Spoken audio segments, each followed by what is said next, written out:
Bismillahirrahmanirrahim. I am Muhammad Saeed Hassan from a unique group of institution, and here I am to deliver my presentation on biology of especially 10th class. तो बच्चों बहुत सी बातें हैं आप through out the session अपने उस्ताद से पढ़ते रहें, सीखते रहें. अनलकीली कुछ कोविड की कंडीशन की वजह से कुछ इंटरेक्शन में कमी रही पूरा साल. बहरहाल कुछ आपने सीखा होगा डेफिनेटली, लेकिन कुछ बेटा ऐसी बातें हैं जिनको मैं गोश गुजार करना चाह रहा हूँ और इंशाल्लाह उम्मीद है कि थोड़ा बहुत फ़ायदा आपको इन बातों से भी होगा और यकीनन आपको इम्तहानात में बायोलॉजी के पेपर के अंदर अच्छा स्कोर करने में या उसको थोड़ा बढ़ाने में कुछ हद तक इंशाल्लाह ज़रूर मदद मिलेगी.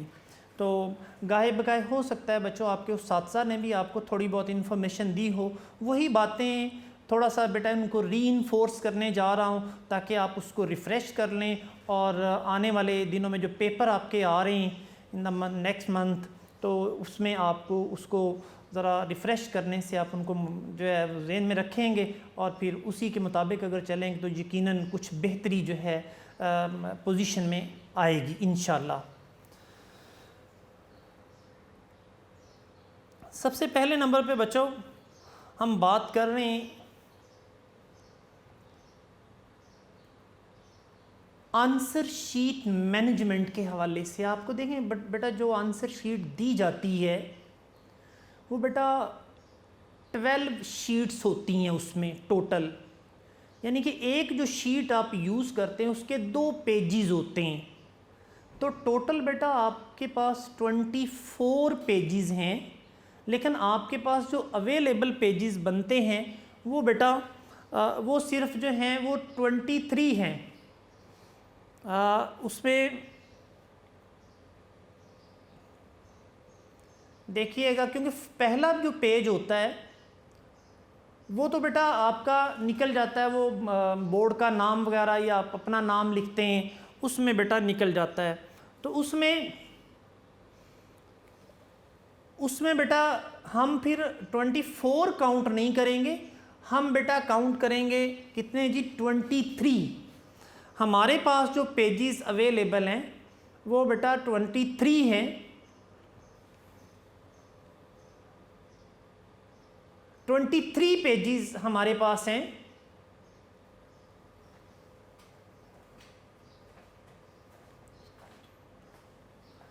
और 23 पेजेस को ही हम जो है ये इस्तेमाल में लेके आएंगे और उसमें हमने अपने शॉर्ट क्वेश्चंस भी करने हैं, लॉन्ग भी करने हैं और इंशाल्लाह भरपूर तरीके से हमने वो अटेम्प्ट करने हैं. तो यूँ समझे कि हमारे पास जो है वो 24 की बजाय हमारे पास 23 पेजेस हैं, यानी कि 11.5 शीट्स हमारे पास बनती हैं. तो हमारे पास ये 23 पेजेस हमारे पास अवेलेबल हैं. तो सबसे पहले नंबर पे बेटा अगर आप आएँ तो शॉर्ट क्वेश्चंस आ जाते हैं. क्वेश्चन नंबर 2 है, अगर हम उसकी बात करें तो आपको पता है क्वेश्चन नंबर पहला तो MCQ का निकल गया, वो तो बेटा आपने बबल शीट पे सॉल्व करना है. लेकिन जो क्वेश्चन नंबर 2 है, क्वेश्चन नंबर 2 में आप ये देखें कि आपको 8 शॉर्ट क्वेश्चन दिए गए होते हैं, आपने 5 करने होते हैं. तो 2 शॉर्ट क्वेश्चन बच्चों अगर आप एक पेज पे करेंगे तो बेटा आपके लिए बड़ा आसान होगा. ये नहीं है कि आप अपने स्कूल में या अपनी जहाँ भी आप पढ़ते रहें वहाँ आप थोड़ा बड़ा बड़ा करके लिखते हैं, लेकिन यहाँ बेटा थोड़ा सा हमने केयर से लिखना है. यहाँ पे हमें जो है बहुत बड़ा बड़ा जो है हमने नहीं लिखना है, हमें अपने जो पेजेस को मैनेज करना है उसी के ऊपर ही हमने सारा कुछ देना है. तो अगर आप बेटा शॉर्ट क्वेश्चन 2 नंबर का होता है तो 2 नंबर में बेटा अगर आप आधा सफ़ा इस्तेमाल कर लें तो एक पेज के ऊपर अगर 2 शॉर्ट क्वेश्चन बच्चों आप लिखें तो 4 पेजेस के अंदर आप एक पूरा शॉर्ट क्वेश्चन जो है वो लिख देंगे. तो इसमें अब देखें आपने 4 पेजेस जो हैं वो इस्तेमाल किए, एक शॉर्ट क्वेश्चन के लिए, एक शॉर्ट क्वेश्चन से मुराद ये है कि आपने अपने 5 शॉर्ट क्वेश्चन जो है वो इस्तेमाल किए। इसी तरह आपने टोटल जो शॉर्ट क्वेश्चन है वो 3 करने होते हैं। 3 से हमारा क्वेश्चन नंबर 2 है, क्वेश्चन नंबर 4 है, क्वेश्चन नंबर 5 है। क्वेश्चन नंबर 2, 3, 4 ये तीनों जो क्वेश्चन हैं ये बेटा आपके शॉर्ट क्वेश्चंस के आ जाते हैं। और इसमें अगर 4 पेजेस क्वेश्चन नंबर 2 के लिए, 4 ही पेजेस क्वेश्चन नंबर 3 के लिए, 4 ही पेजेस बेटा आप क्वेश्चन नंबर 4 के लिए यूज़ करें तो बेटा टोटल नंबर ऑफ़ पेजेस आप 12 जो है वो यूज़ कर लेंगे। तो इस तरीके से 12 पेजेस कह लें, आधी आपकी जो आंसर शीट है वो शॉर्ट क्वेश्चन में कवर हो गई है। तो काइंडली बेटा इससे आपने तजावुज़ नहीं करना है। अगर बड़ा लिखेंगे फिर आगे वाले हिस्से में हम थोड़ा बहुत छोटा लिखेंगे, इस तरह से फिर हमारी यूनिफॉर्मिटी जो है वो नहीं रहेगी। तो एक अच्छा जो बच्चा होता है, जो हमारा रॉक स्टार बनने जा रहा है, जो शाइनिंग स्टार बनने जा रहा है, तो वो बेटा बच्चा जो है अपने पूरे पेपर में एक सिमेट्री रखता है, एक यूनिफॉर्मिटी रखता है। तो 12 pages are enough for the short question. तो ये बाकी अब आपके पास बेटा बच गए हैं 5.5 पेजेस, यानी कि टोटल आप ने 11 ये देखिए 12 पेजेस आपने शॉर्ट में लगा दिए, एक आपका पेज वैसे निकलेगा, 13 निकल गया। तो बाकी हमारे पास 11 पेजेस बनते हैं। और फिर इसका मतलब हमने 2 लॉन्ग करने हैं। तो 2 लॉन्ग करने के लिए हमें एक क्वेश्चन के लिए 5.5 पेजेस चाहिए। तो इस तरह 5.5 एक के लिए, 5.5 दूसरे के लिए, तो टोटल इस तरह हमारे पास 11 पेजेस जो बन जाते हैं। बेटा मैं ये नहीं कहूँगा कि आप इसको बड़ा बारीकी में जाके हिसाब रखें जी, लेकिन तो जर्नली थोड़ा सा आपको पता होना चाहिए कि भाई शॉर्ट क्वेश्चन हमारे जो हैं वो 2 क्वेश्चन एटलीस्ट ज़रूर हो जाएं। ये ना कि आप एक ही करें या 2 पेजेस पे आप एक शॉर्ट क्वेश्चन ले जाएं, तो इस तरह पे बेटा मिस मैनेज हो जाएगा, यूनिफॉर्मिटी नहीं रहेगी, हमारी राइटिंग में जो है वो एक स्टाइल, एक खूबसूरती जो है वो कम पड़ जाएगी। तो इस तरह ये बेटा आंसर शीट को आपने अच्छे अंदाज से मैनेज करना है, क्योंकि एक्स्ट्रा शीट आपको अवेलेबल नहीं होंगी। उसके बाद बेटा टाइम मैनेजमेंट पे आ जाएं। ये भी एक बहुत इम्पॉर्टेंट बेटा हिस्सा है। बहुत से बच्चे जो हैं वो बहुत कुछ आता होता है, लेकिन बेटा वो टाइम नहीं मैनेज कर पाते, जिसकी वजह से फिर उनके एंड पे जा क्योंकि एक आध या 2 नंबर का क्वेश्चन कभी छूट जाता है, या वो सही लिख नहीं पाते, या कई क्वेश्चनों को उन्हें शॉर्ट करना पड़ता है। तो ये बेटा एक इशू आता है। तो देखिए बायोलॉजी का पेपर आपका टोटल जो टाइम उसके लिए हमें अवेलेबल होता है वो बेटा 2 घंटे होते हैं। उसमें 15 मिनट का तो ऑब्जेक्टिव टाइम है। आप ये भूल जाएं कि 15 मिनट में हो सकता है आप बच्चों 5 मिनट में ऑब्जेक्टिव कर लें, लेकिन वो हो सकता है कई एग्जामिनर बड़े सख्त होते हैं, वो कहते हैं नहीं जी 15 मिनट गुजरेंगे तो then we will distribute the subjective paper. तो लिहाजा आपने बेटा यही ध्यान में रखना है कि ये 15 मिनट तो हमारे ऑब्जेक्टिव के निकल गए, 15 मिनटों को तो भूल जाए। बाकी हमारे पास अगर 2 घंटे हैं तो टोटल 120 मिनट आपके पास है, तो 15 मिनट निकाल देंगे तो बाकी बेटा हमारे पास जो सब्जेक्टिव के लिए टाइम बच जाएगा वो 105 मिनट जो हैं वो बच जाते हैं। तो इसमें हमने अपने शॉर्ट क्वेश्चन भी करने हैं और लॉन्ग भी हमने करने हैं। अब इसके बाद अगर हम देखें शॉर्ट क्वेश्चन जितने भी हैं, 15 शॉर्ट क्वेश्चन हैं हमारे, 5-5 हमने करने होते हैं। तो हर शॉर्ट क्वेश्चन को बेटा मैक्सिमम कोशिश करें 3.5 मिनट, 3 से 4 मिनट का दौरानिया हो, इससे ज़्यादा नहीं होना चाहिए।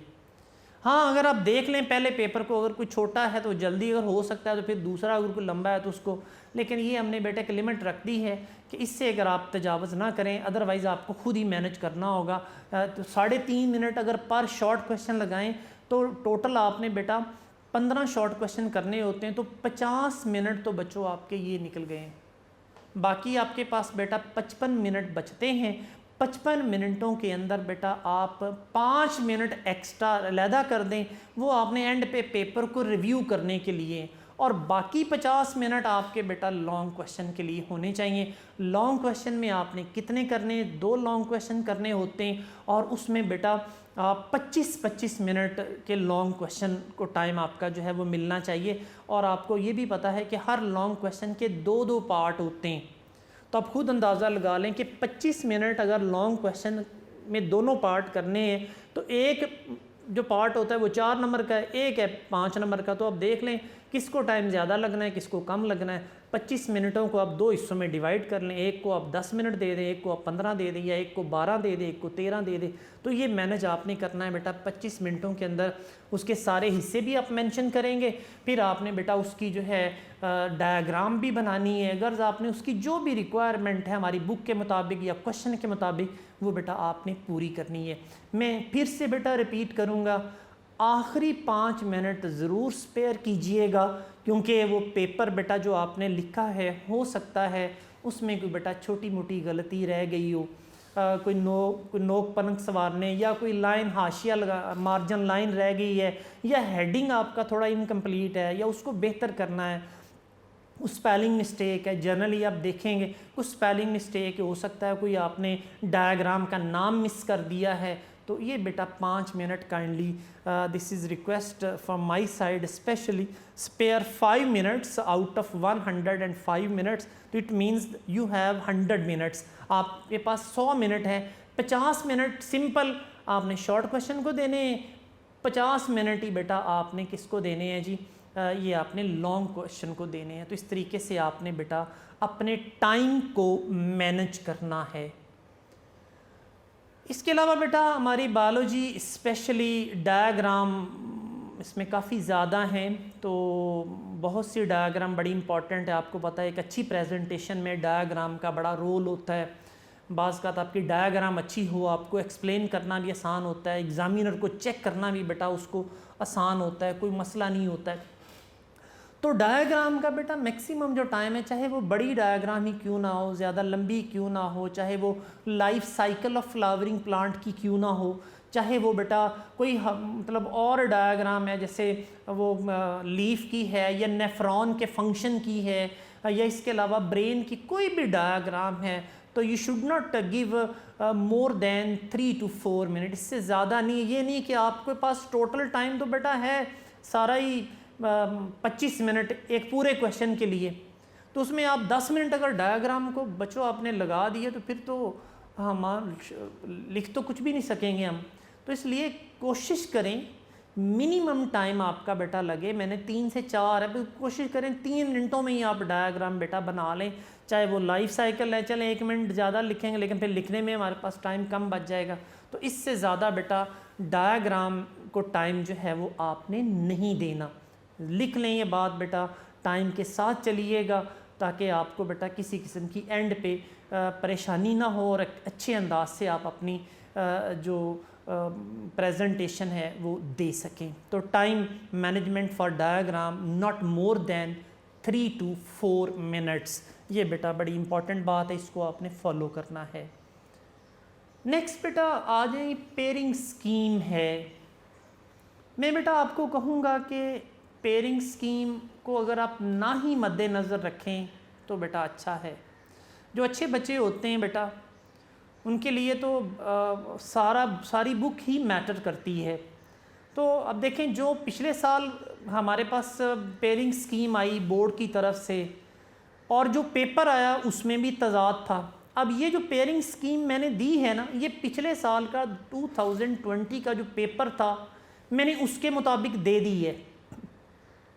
अभी मैं आपको बताऊंगा कि जो इस साल अभी नई जो किसी ज़रिए से हमारे पास पेयरिंग स्कीम आई है वो क्या है। तो ये पिछले साल वाली अगर पेयरिंग स्कीम को बेटा देखें तो क्वेश्चन नंबर 1 में अगर MCQ वाला पार्ट है तो उसमें चेक कीजिएगा 2 MCQ from chapter number 12, 15 and 16। आपका जो चैप्टर नंबर 12 है वो जो कोऑर्डिनेशन वाला है, 15 जो है वो इनहेरिटेंस वाला है, 16 इन्वायरमेंट वाला है। इन तीनों चैप्टरों में से 2-2 MCQ दिए हुए हैं, और इसी तरह बाकी माना जितने भी चैप्टर हैं 10 है, 11 है, 13, 14, 17, 18 इनमें एक एक है। तो इस तरीके से ये पिछले साल की पेयरिंग स्कीम है, लेकिन जो बोर्ड ने इशू की या जो मुख्तलिफ ज़राए से हमारे पास आई वो थोड़ी मुख्तलिफ थी। उसमें जो था वो कुछ और था, लेकिन बोर्ड ने जो पेपर दिया वो ये दिया था। इसी तरह अगर शॉर्ट क्वेश्चन को देखा जाए तो क्वेश्चन नंबर 10 से 3 इसने दे दिए, चैप्टर नंबर 11 से 2 दे दिए, चैप्टर नंबर 12 से 3 दे दिए। इसी तरह चैप्टर नंबर 13 और 14 से 2 इसने दे दिए और चैप्टर नंबर 15 से 4 दे दिए। इसी तरह अगर देखा जाए चैप्टर नंबर ये क्वेश्चन नंबर 4 अगर देखा जाए 16, 17, 18, चैप्टर नंबर 16 से 4 शॉर्ट इसने दिए। इसी तरह जो है ये 17, 18 से 2 दिए। तो इस तरह 12, 15, 16 से 2 MCQs, बाकी सारे चैप्टर से एक MCQs। और क्वेश्चन नंबर 2 बनता है चैप्टर नंबर 10, 11, 12 और इसकी स्कीम ये थी 3 + 2 + 3। इसी तरह बेटा क्वेश्चन नंबर 3 में आए तो ये चैप्टर नंबर 13, 14, 15 से लिए जाते हैं और 2, 2 + 4 है, 2, 2 + 4 बेटा इसने लिए। और क्वेश्चन नंबर 4 जो है शॉर्ट क्वेश्चन का बेटा इसमें चैप्टर नंबर 16, 17, 18 शामिल हैं और 16 में से 4 शॉर्ट क्वेश्चन है और बाकी में से 2, 2 इसने दिए। इसी तरह बेटा अगर हम क्वेश्चन नंबर 5 पे आएँ, ये लॉन्ग है, 5, 6, 7 ये लॉन्ग क्वेश्चंस हैं। इनमें चेक करें, हम पूरा साल आपको बताते रहे जी पार्ट ए जो है आपका 5 नंबर का आएगा। बच्चों को हमने बताया जी पार्ट ए 5 नंबर का है, पार्ट बी 4 नंबर का है। लेकिन जब बोर्ड का पेपर आया उसने इसको उल्ट दिया, उसने कहा पार्ट ए जो है वो 4 नंबर का है, बी जो है 5 नंबर का है। इसी तरह 6 में भी ऐसे किया, क्वेश्चन नंबर 7 में भी इसने ऐसे ही किया। तो बहरहाल बेटा हम इसको देख ज़रूर लेंगे लेकिन हम अपनी तैयारी में किसी किस्म की कोई कसर जो है वो नहीं छोड़ेंगे। चैप्टर नंबर बेटा 10 से लॉन्ग क्वेश्चन नहीं दिया जाता, ना दिया गया पिछले साल। इसी तरह बेटा चैप्टर नंबर जो है 15 इससे भी लॉन्ग जो है वो नहीं दिया गया। और इसी तरह जो है ये चैप्टर नंबर जो है 16 से भी लॉन्ग ये जो है इसको इसमें ज़रा करेक्शन कर लीजिएगा, चैप्टर नंबर 16 नहीं है 17 है। तो बहरहाल ये 17 से जो है वो लॉन्ग जो है वो नहीं दिया गया। तो बहरहाल स्कीम जो भेजी गई थी वो 16 की थी, उसने चैप्टर नंबर 17 से लॉन्ग 17 और 18 को मिला के लॉन्ग दे दिया। तो बहरहाल ये बेटा स्कीम है जो पिछले साल की बेटा स्कीम है, पेयरिंग स्कीम, और उसकी मार्क्स की डिवीजन जो है ये मैंने आपको बताई है।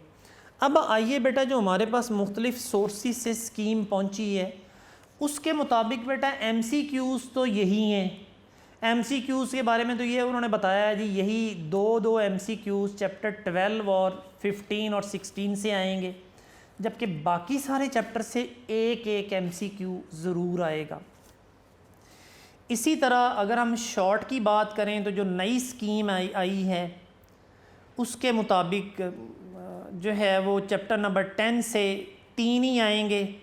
चैप्टर नंबर 11 से उन्होंने 2 नहीं कहा 3 कहा है और फिर आखिरी में भी 3 आएंगे। तो यानी कि 3, 3 और 2, यानी कि उन्होंने थोड़ी चेंज कर दिया। पहले उसने दूसरे चैप्टर नंबर 11 से 2 दिए, अब उसने 3 कर दिए, और चैप्टर 12 से पहले 3 दिए अब 2 कर दिए।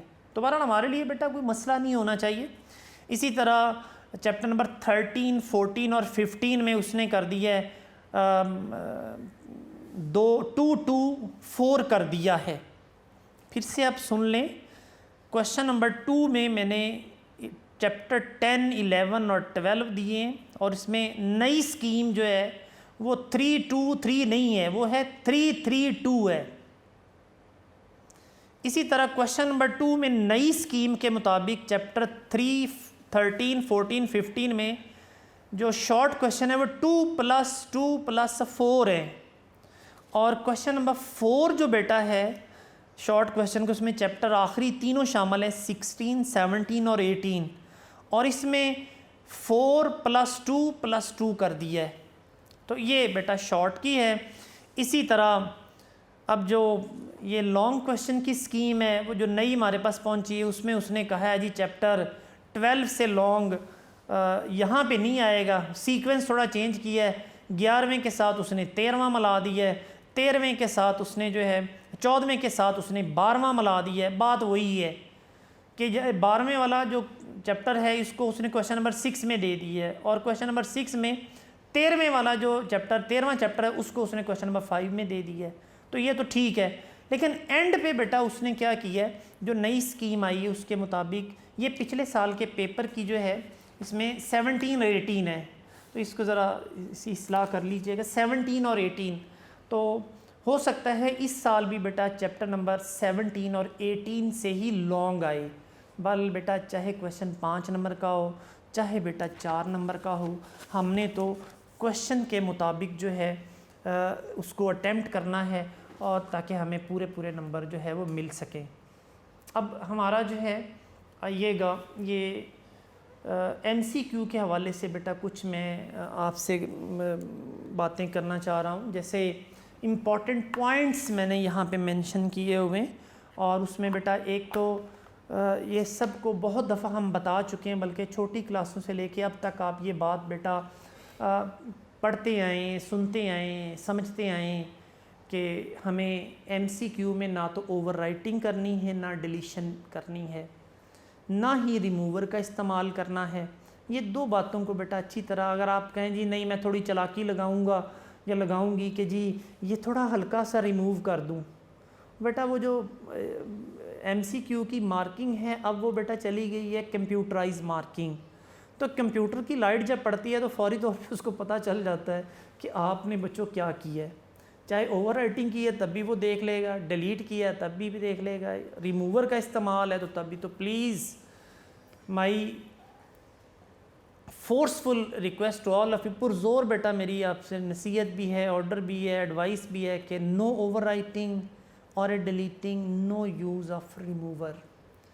जहाँ तक बेटा MCQs की प्रेपरेशन का ताल्लुक है तो मैं कहूँगा कि दो ही सोर्सेज आप रखें। एक तो टेक्स्ट बुक के जो एंड पे दी हुई हैं एक्सरसाइजेज उसको भी देखिएगा, बाज़ का तो बेटा तरजीह दे देता है टेक्स्ट बुक के पीछे जो एक्सरसाइजेज दी हुई हैं उसको आप कर लेंगे, या फिर इसके अलावा बेटा यूनिक बायोलॉजी नोट्स हमारे जो 10th क्लास के लिए हैं बेटा उसको अगर आप देखेंगे तो उसमें बहुत ज़्यादा ना सिर्फ MCQ दिए हुए हैं बल्कि ये भी बताया हुआ है कि कौन सा MCQ किस साल में बोर्ड में आया हुआ है।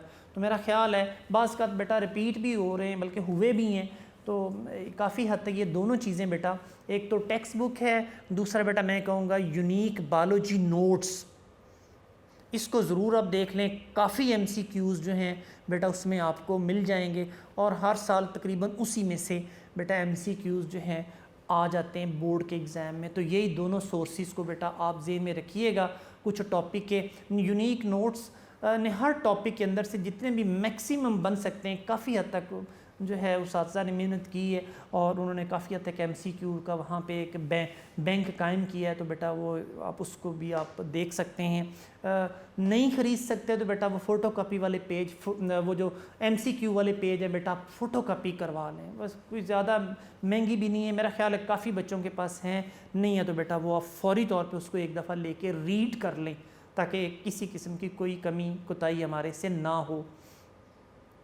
उसके बाद बेटा आइएगा कुछ MCQs बेटा ऐसे भी हैं जो हमें बाज़ का कंफ्यूज करते हैं, डिफ़िकल्ट हैं, तो उसमें बेटा मैंने कुछ मेंशन किया है कि आप उनको ज़रूर देख लीजिएगा। उसको ज़रा स्पेशल फोकस में आपने रखना है। जैसे बेटा रेस्पिरेटरी डिसऑर्डर्स कुछ हमारे सिलेबस में रह गए। ये सारी बातें बेटा मैं आपके साथ ALP जो सिलेबस है, जो स्मार्ट सिलेबस, उसके हवाले से इंशाल्लाह कर रहा हूँ और इंशाल्लाह आप भी इसी तरह ही तैयारी करेंगे। और अब 2 डिजीज़ हमारे सिलेबस में रह गई हैं, उनकी सिम्टम्स वगैरह को, उनकी कॉजेटिव एजेंट्स को देख लीजिएगा। इसी तरह बेटा comparison between inspired and expired air, वो आपकी बुक में जो चैप्टर नंबर 10 है उसमें बेटा एक टेबल बना हुआ है, उसको ज़रा आप स्पेशली देख लीजिएगा। बास्कत ये भी कंफ्यूज कर जाती है मैं बात। फिर कंपोजिशन ऑफ यूरिन है चैप्टर नंबर 11 में, उसमें कुछ पोटाशियम या दूसरे मादा जात की मिकदारें, उनकी परसेंटेज दी हुई है बेटा, उसको करना मत भूलिएगा। वो जो है बास्कत कंफ्यूज हो जाता है बंदा, थोड़ा डिसीजन नहीं कर पाता कि which one is the correct answer, तो ये बेटा बड़ी अहम बात है।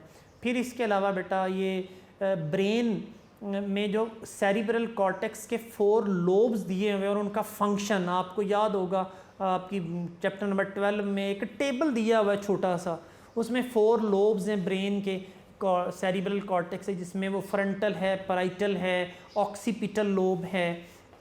तो टेम्पोरल लोब है। तो अक्सर बच्चे जो हैं, बल्कि अच्छे अच्छे बच्चे जो हैं बास्कत कंफ्यूज हो जाते हैं, यार ये फंक्शन किसका है, यार ये फंक्शन किस हिस्से का है। तो इट्स वेरी इंपॉर्टेंट। अक्सर अगर आप पेपर अब बेटा पुराने पिछले सालों के देखें तो उसमें भी ये चीज़ हमें जो है वो मिल जाती है, वो भी उसने पूछे हुए होते हैं। बल्कि 4 लोब्स ऑफ सेरिब्रल कॉर्टेक्स, तो एक लॉन्ग क्वेश्चन भी आया होगा, यहाँ तक इसकी आप इंपॉर्टेंस आप देख सकते हैं कि ये, लेकिन MCQ भी बेटा इसमें। फिर इसके अलावा बेटा ब्रेन के जो मुख्तलिफ पार्ट्स हैं, जैसे 4 ब्रेन है, इसमें भी फर्दर आगे जो है 4 ब्रेन के भी हिस्से हैं, थैलमस, हाइपोथैलमस है, या ये सेरिब्रम है। फिर इस तरह मिड ब्रेन में तो ज़्यादा नहीं है, लेकिन हाइंड ब्रेन में 2-3 हिस्से हैं, उनको भी ज़रा देख लीजिएगा। उसका जो फंक्शन है वो स्पेशली बेटा आपकी तवज्जो चाहता है, तो उसको भी बेटा आपने देखना है। फिर एंडोक्राइन ग्लैंड्स मुख्तलिफ़ किस्म के हमारे चैप्टर नंबर 12 में दिए हुए हैं, उसमें भी फंक्शंस उसके जो हैं बास्कत बंदा नहीं समझ बता सकता, भूल जाता है कि जी पैंक्रियाज, पैराथायराइड ग्लैंड और थायराइड ग्लैंड में जो हार्मोन खारिज होते हैं उनका फंक्शन क्या है। तो इस तरह फिर एड्रीनल ग्लैंड में मुख्तलिफ जो हार्मोन है वो उसका फंक्शन क्या होता है। तो इस तरह बेटा इनको ज़रा स्पेशल आपने चेक में रखना है ताकि हमारे से कोई गलती ना हो। हम 100% नंबर जो है MCQs में लेना चाहते हैं। इसी तरह बेटा अगर हम चैप्टर नंबर 13, 14 और 15 की बात करें तो इसमें भी बाज़ हमें कुछ चीज़ें कंफ्यूज कर जाती हैं। जैसे नंबर ऑफ़ बोन्स की बात की जाए तो वो जो नई बुक है बेटा हमारी, उसके मुताबिक ही आपने करना है। वर्टिब्रल कॉलम में 26 बोन्स ही होती हैं, 33 नहीं है। इसको आपने ज़रा अच्छे अंदाज से करना है।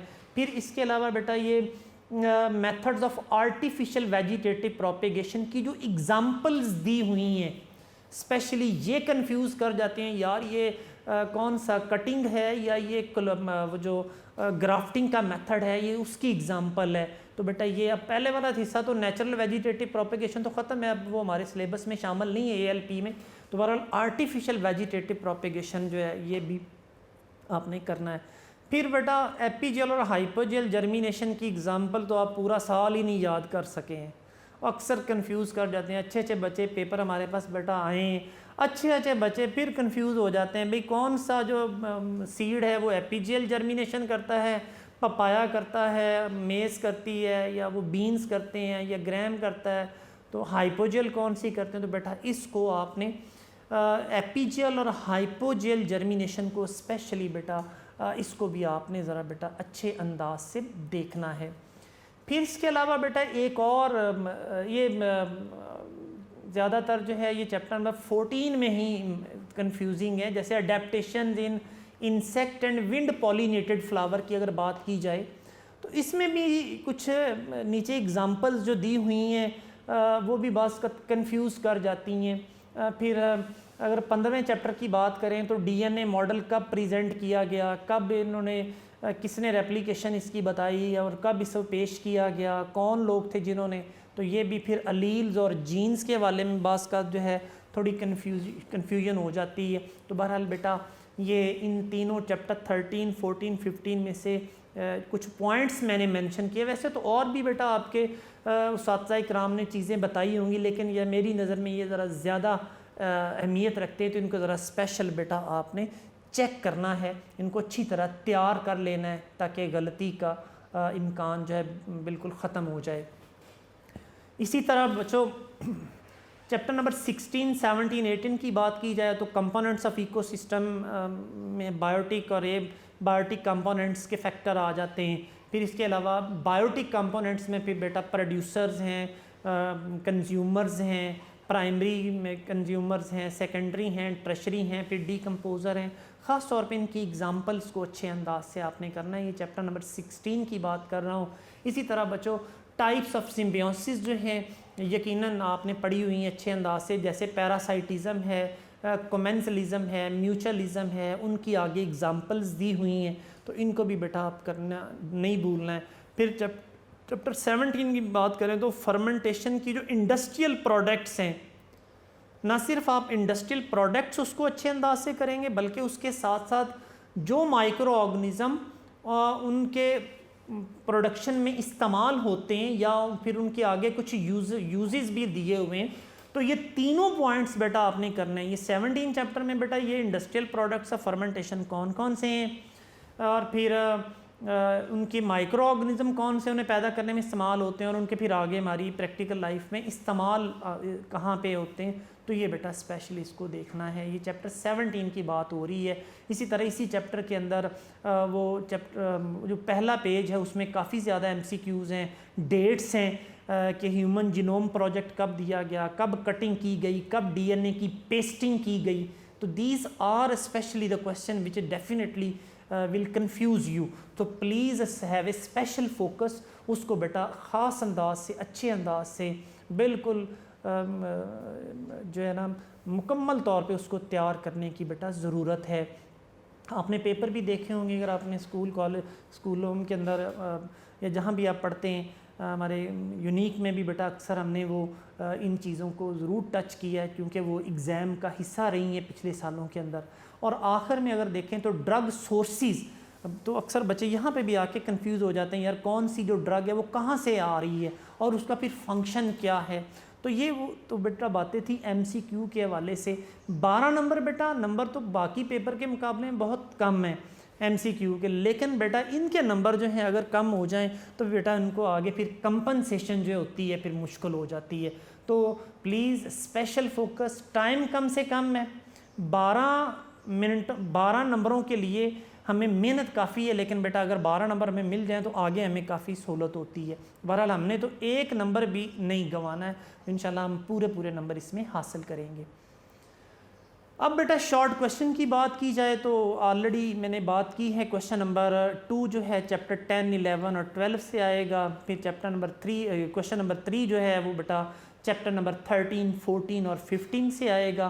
फिर क्वेश्चन नंबर जो 4 है शॉर्ट क्वेश्चन का वो बेटा चैप्टर नंबर 16, 17 और 18 से जो है ये आएगा। एक तो बेटा पॉइंट्स शॉर्ट क्वेश्चन के हवाले से मैं आपको बेटा बताना चाह रहा हूँ, वो ये है कि बेटा एक तो जब भी आप शॉर्ट क्वेश्चन बेटा करें तो आपकी प्रेफरेंस सबसे पहले आसान क्वेश्चंस के लिए होनी चाहिए, और ये भी चेक करें कि ऐसा क्वेश्चन जिसके 2 हिस्से हैं। मसलन वो कहता है कि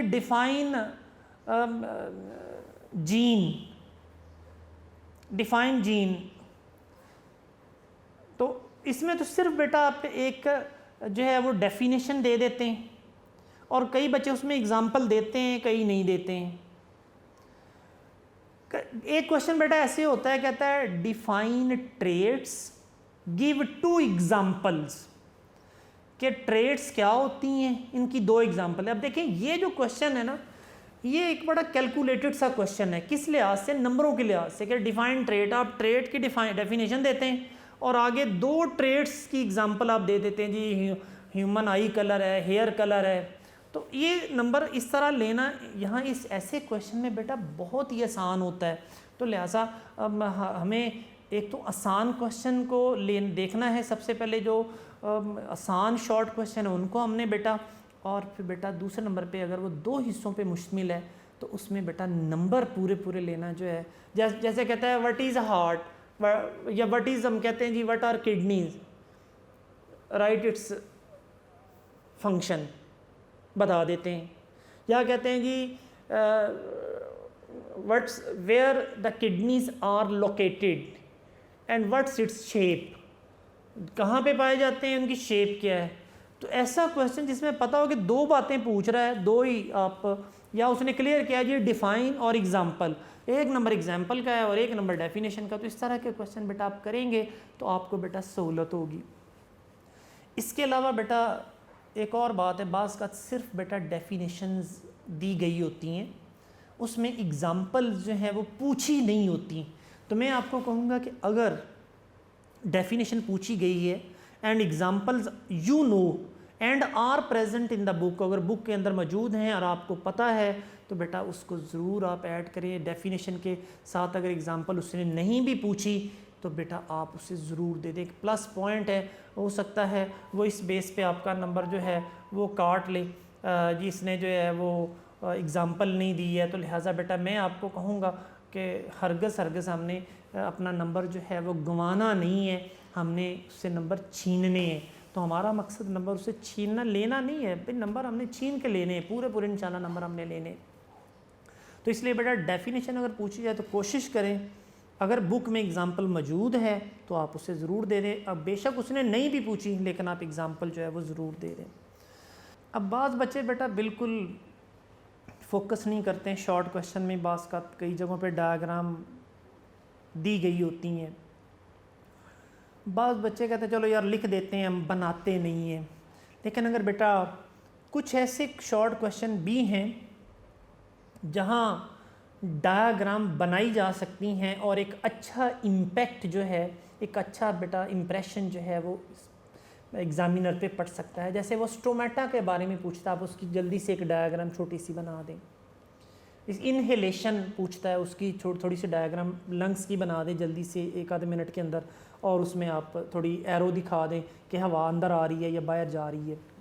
इस तरह एक्सेलेशन है, रेस्पिरेटरी डिजीज़ हैं, इनका वो छोटे छोटे डायग्राम, जैसे एस्थमा है उसमें आप थोड़ी वो लंग्स की डायग्राम बना के आप उसमें वो उसकी नालियों को थोड़ा सा तंग दिखा दें, एक में नॉर्मल दिखा दें। स्ट्रक्चर ऑफ किडनी पूछता है जी व्हाट डू यू नो, तो आप जल्दी से एक स्ट्रक्चर उसकी ड्रा कर दें। नेफ्रॉन है, जल्दी से आप उसकी बेटा एक वो दोनों हिस्से उसके जो है दिखा दें। थोड़ी सी अगर आप बेटा इसी तरह न्यूरॉन है पूछता है शॉर्ट में, तो बेटा डायग्राम कोशिश करें उसमें बना दें। कोई 2-4 शॉर्ट में अगर कोई डायग्राम अवेलेबल हैं, बुक में हैं, तो बेटा अगर बनाएंगे तो उसका एक बहुत अच्छा असर पड़ेगा। बाज़ का ये होता है कि जब अच्छे बच्चों के पेपर जो हैं वो अलहदा किए जाते हैं, उनका कंपैरिजन किया जाता है, फिर वहाँ पे नंबरों के लिए जंग होती है। तो जिस बच्चे ने प्रेजेंटेशन अच्छी दी हो, अच्छा लिखा हो, अच्छे पॉइंट्स दिए हो, तो उसको बेटा नंबर जो है वो ज़्यादा दे दिए जाते हैं। तो लिहाजा बेटा मैं कहूँगा कोशिश करें कि कुछ जगहों पे जहाँ डायग्राम बन सकती है, मैं नहीं कहूँगा कि आप शॉर्ट क्वेश्चन में एक डायग्राम में 4 मिनट लगाएं भाई, एक आध मिनट में अगर वो बन सकती है तो बेटा उससे आप डायग्राम ज़रूर शॉर्ट क्वेश्चन में ऐड करें। टाइप्स ऑफ जॉइंट्स मैंने बेटा लिखे हैं, इसमें भी डायग्राम जैसे आपको पता है मूवेबल हैं, इमूवेबल जॉइंट्स आ जाते हैं और स्लाइटली मूवेबल आ जाते हैं, तो इनमें भी बेटा डायग्राम जो है ये बन सकती है, जल्दी से आप बना सकती। इसी तरह मेथड्स ऑफ एसेक्सुअल रिप्रोडक्शन में वो आर्टिफिशियल रिप्रोडक्शन की बात हो रही है, बाकी नेचुरल तो हमारे सिलेबस में शामिल नहीं है। आर्टिफिशियल जो वेजिटेटिव प्रोपेगेशन है उसमें जो है जैसे कटिंग है, ग्राफ्टिंग है, उसमें बेटा डायग्राम जो है वो बनाई जा सकती हैं। तो कोशिश करें थोड़ा सा बेटा एक अच्छा इंप्रेशन हो शॉर्ट क्वेश्चन में, 2, 4, 5 शॉर्ट क्वेश्चन में अगर डायग्राम हैं बुक में तो उसे बेटा बनाया जाए तो एक अच्छा तासुर जो है वो अच्छा इंप्रेशन जो है पड़ेगा। फिर इसके अलावा बेटा जहाँ तक लॉन्ग क्वेश्चन की बात है तो ये क्वेश्चन नंबर 5, 6 और 7 आ जाता है। इसमें बेटा डायग्राम को ज़रूर तरजीह दीजिएगा। बाज़ क्वेश्चन ऐसे होते हैं उनमें डायग्राम नहीं पूछी होती, तो अगर वो कहता है describe the structure of nephron, आप कहते हैं कि मैं नेफ्रॉन का स्ट्रक्चर लिखाया हूँ, मैंने डायग्राम उसने पूछी ही नहीं थी। भाई स्ट्रक्चर में मतलब यही होता है डायग्राम उसमें बनानी है, तो इससे डायग्राम को ज़रूर फोकस कीजिएगा। फिर इसके अलावा बेटा लॉन्ग क्वेश्चन में पूछी है या नहीं पूछी, अगर उस क्वेश्चन का बेटा वो हिस्सा है तो डायग्राम उसकी जो है वो ज़रूर बनाइएगा। और फिर इसके अलावा जो क्वेश्चन पूछा गया है उसकी एक्सप्लेनेशन जो है उसी के मुताबिक होनी चाहिए। ये ना हो आपसे पूछा जा रहा है नेफ्रॉन का फंक्शन, आप उसका पहले स्ट्रक्चर लिखें फिर फंक्शन लिखें, तो इस तरह बेटा नहीं होना चाहिए। आपसे पूछा जा रहा है फोर ब्रेन, ठीक है, आपको क्या ज़रूरत है कि ब्रेन की लोकेशन बताने की, उसकी प्रोटेक्शन बताने की कोई ज़रूरत नहीं। आप डायरेक्ट लिखें फोर ब्रेन का हेडिंग दें और उसके पार्ट्स लिखें, उनका लोकेशन बताएं, उनका फंक्शन बताएं, दैट्स ऑल। तो इसी तरह बेटा जो अच्छे अंदाज से अगर क्वेश्चन आप समझ लेंगे तो फिर आप जो फिक्स टाइम है उसके अंदर पेपर को मैनेज भी कर लेंगे। तो एक चीज़ आपसे पूछी नहीं गई है तो आप क्यों बता रहे हैं। आपसे पूछा गया है जी 4 parts of flower for example, आपको क्या ज़रूरत है अल्टरनेशन ऑफ जनरेशन की पहले तमीद बांधने की। आप डायरेक्ट बताएं कि फ्लावर के 4 पार्ट्स हैं और चारों पार्ट्स में केलेक्स है, करोला है, एंड्रोशियम का है, उसकी आप डिटेल दे दें, ठीक है, उसमें फ्लावर की आप डायग्राम बना दें। तो इसलिए बेटा क्वेश्चन को पहले समझ आ जाए और समझ के फिर उसे बेटा हल किया जाए, सॉल्व किया जाए, उसी के मुताबिक ही अगर लिखा जाए तो बेटा ये इंशाल्लाह आपको ये अच्छे नंबर जो है वो दे सकता है। इसी तरह बेटा ये मेरी नज़र में कुछ इम्पॉर्टेंट लॉन्ग क्वेश्चंस हैं, इसको बेटा आपने ज़रा अच्छे अंदाज से प्रिपेयर कर लेना है। जैसे ह्यूमन यूरिनरी सिस्टम है, ये इसमें आप नेफ्रॉन तक जाने की ज़रूरत नहीं है अभी बच्चों, आपको सिर्फ ह्यूमन यूरिनरी सिस्टम बताएं होता क्या है, इसके चारों पार्ट्स लिखें और डायग्राम बनाएं, बस दैट्स ऑल। इसमें वो किडनी आगे नेफ्रॉन आगे वो देने की ज़रूरत नहीं है। इसी तरह फंक्शन ऑफ किडनी का जो क्वेश्चन है ये भी बेटा बड़ा ही इम्पॉर्टेंट क्वेश्चन है, इसको भी अच्छे अंदाज से बेटा किया जाए। और फोर ब्रेन है, फिर CNS सेंट्रल नर्वस सिस्टम अगर पूछा जाए तो बेटा इसमें एक लंबा क्वेश्चन है, इसमें ब्रेन सारा आ जाएगा और फिर इसके अलावा स्पाइनल कॉर्ड जो है वो भी बेटा सारा आ जाएगा। इसी तरह मेथड्स ऑफ सेक्सुअल रिप्रोडक्शन, इसमें आर्टिफिशियल वेजिटेटिव प्रोपेगेशन है, ये बेटा एक लॉन्ग क्वेश्चन आ सकता है 4 नंबर में या 5 नंबर में। फिर फ्लावरिंग प्लांट में जो सेक्सुअल रिप्रोडक्शन है वो लाइफ साइकिल जो है ये भी इम्पॉर्टेंट है। फिर PNS पेरिफेरल नर्वस सिस्टम जो है और इसकी diagram that is also important है। फिर गैमेटोजेनेसिस की अगर बात की जाए तो इसमें वो oogenesis और स्पर्मेटोजेनेसिस जो है वो बेटा आपको ये भी एक इम्पॉर्टेंट लॉन्ग है। फिर मेंडल्स लॉ हैं और फिर चेकर बोर्ड्स हैं। फिर 3R और R3 है, 3R में सारे आ जाएंगे, R1 R2 R3 आ जाएगा, जबकि R3 जो है ये सिर्फ एक की बात हो रही है। आपने पढ़ा हुआ ना वो रिसाइकल, रीयूज़, रिडक्शन, तो ये R1 R2 R3, तो R3 और चीज़ है, 3R में सारे आ जाएंगे और R3 सिर्फ आखिरी वाला है। फिर इसके अलावा बेटा ये जो सेकंड लास्ट पे क्वेश्चन दिया हुआ है basic steps of genetic engineering, ये 20वीं मरतबा बहुत दफ़ा ये क्वेश्चन आ चुका है, तो ये भी बहुत इम्पॉर्टेंट है। फिर एप्लीकेशन ऑफ फर्मेंटेशन भी है इम्पॉर्टेंट क्वेश्चंस में शामिल है। तो इस तरह इनको बेटा आपने अच्छे अंदाज से इनको भी ज़रा स्पेशल देखना। वैसे तो बेटा आपने सारे ही करने, ताहम ये कुछ इम्पॉर्टेंट हैं, इसको ज़रा ज़्यादा आपने अच्छे अंदाज से देखना। हमारे लिए तो बेटा पहले पेज से लेके आखिरी पेज तक सारी ही बुक इम्पॉर्टेंट है, ताहम कोई टीचर की नज़र में होते हैं ज़रा इसको ज़रा बिल्कुल अच्छे अंदाज से जो है ये इसको ज़रा ज़्यादा देखने की ज़रूरत होती है। फिर इसके अलावा बेटा जहाँ तक क्वेश्चंस का ताल्लुक़ है वो बेटा इसलिए हम रियली वेरी सॉरी, क्योंकि कोविड की वजह से बेटा हम आपको नहीं बुला सकें, लेकिन बेटा आप अपने बायोलॉजी जो टीचर हैं या अपने जो क्लास टीचर हैं उनसे बेटा ज़रूर रब्ता कीजिएगा। अगर कोई आपको मसला हुआ तो यकीनन आपको बेटा वो आगाह करेंगे, आपकी बात भी करवाएंगे। आपका मसला जो है, कोई भी क्वेश्चन है जो बायोलॉजी से रिलेटेड है, उसको बेटा ज़रूर जो है वो सॉल्व करेंगे।